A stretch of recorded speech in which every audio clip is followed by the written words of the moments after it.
person's life, you'll come across this equation right here.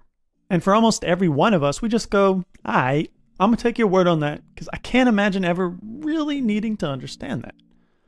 But for a select few, it weighs on them. What do you mean SE squared? What's he everything revolves around square? Who's like Einstein?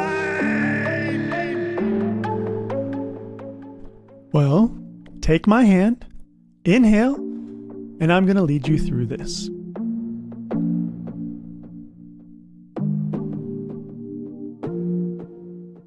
Before we jump into this, there are two fundamental truths you're just gonna have to accept.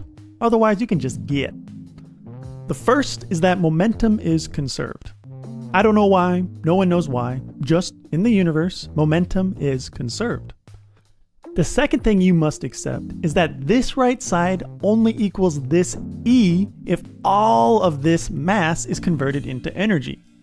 The only way to do that is if all of the mass is converted into something that is massless.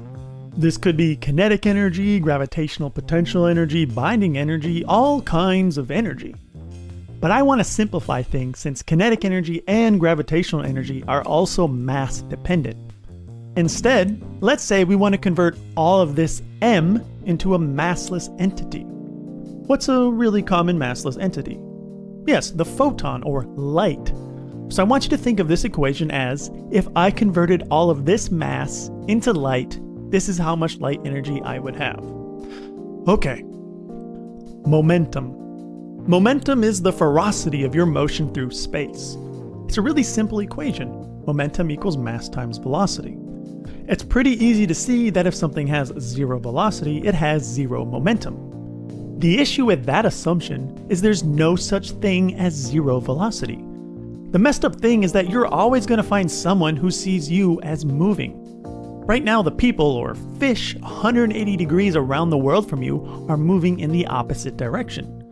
Moon men see you moving right along with the Earth, and there's endless possible ways to describe a motionless object's motion. This is when a rando German stepped up and asked, what does it even mean to say how much energy something has when only a tiny fraction of the world, let alone the universe, sees things the same way? How much energy something has is, might I say, relative to who observes it. Using derivations from Maxwell's equations of electromagnetism, this dude demonstrated that light will always be the speed of light regardless of motion. He concluded there must be a unique relationship between space and time, as only that would explain such a strange phenomenon. The former professor of this German, who was also of course German, wanted to explore this space-time relationship idea his pupil proposed, as it sounded pretty good.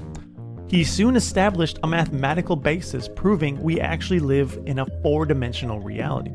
Now, instead of occupying 3 coordinates in space, you occupy 4 coordinates in what he called space-time, or Minkowski space. And instead of moving at varying velocities through space, you move at a constant speed or rate through space-time. Care to guess what that speed might be?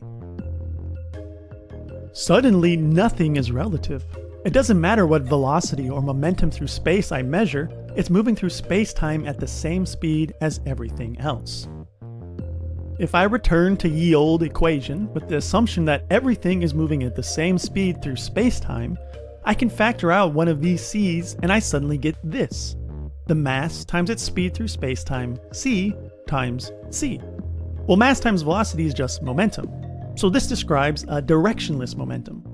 This is also known as the norm for momentum, the momentum of an object through space-time or Minkowski space, something we don't need to go into today. The directionless nature of this momentum is important to highlight because when we traditionally say momentum is conserved, we are implicitly including the direction as well. If we have a system with 2 spheres of equal mass, with one heading 1 meter per second to the right, then if they collide head-on, that system must only have velocities moving to the right. If for some reason after collision both spheres moved away from each other vertically, the absolute momentum is still conserved, but we violated that implicitly implied notion that the direction must also be taken into account. So this directionless or invariant momentum means anything that inherits from it may move in any direction. Returning again to our equation, I start to see something familiar. Yeah, momentum times c is equal to the energy of a photon or light.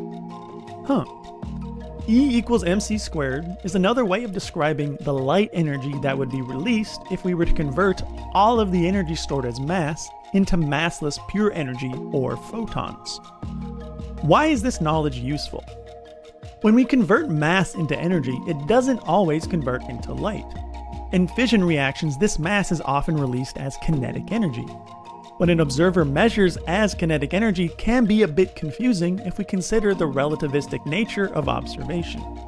Let's visualize what I'm talking about. If an observer sees a fission reaction at 99.9% C, then the particle's relativistic mass is great. This means it's hard to accelerate. After fission, the resulting daughter particles shoot away from each other at speeds of about 10,000 kilometers per second. That is a lot of kinetic energy. However, due to relativistic velocities, our observer only sees them fly apart at about 20 kilometers per second. If relativity did not exist, we would have violated the laws of thermodynamics, as energy was not conserved between frames of reference. But when we conceptualize all energy moving through space-time with a constant speed, c, then we can negate this problem. Since mass and energy are the same thing, when mass or energy moves, they have momentum. Multiplying by the first c is kind of like describing the directionless momentum of that mass or energy through space-time. Because it is now directionless, our momentum isn't moving through space or time. It's just this value. That's why the norm of form momentum needs to be squared, because when you multiply two vectors you get a scalar value, or a value without any direction or motion. Now I want to harness the energy of that momentum in my frame of reference. Therefore I need this momentum to move through time with me. Well, I exist in what is called a proper frame. That means in my eyes, I am not moving through space. I am motionless. But I am not motionless in space-time. Therefore, if my velocity through space is 0, my velocity through time must be c. So I multiply our momentum times c so that it is moving along with me at the same rate in time. And that is why E equals mc squared. And that's also why it doesn't matter that we can perceive different kinetic energies in our lower dimension viewpoint, because everything is moving as expected in space-time, and conservation of energy is safe.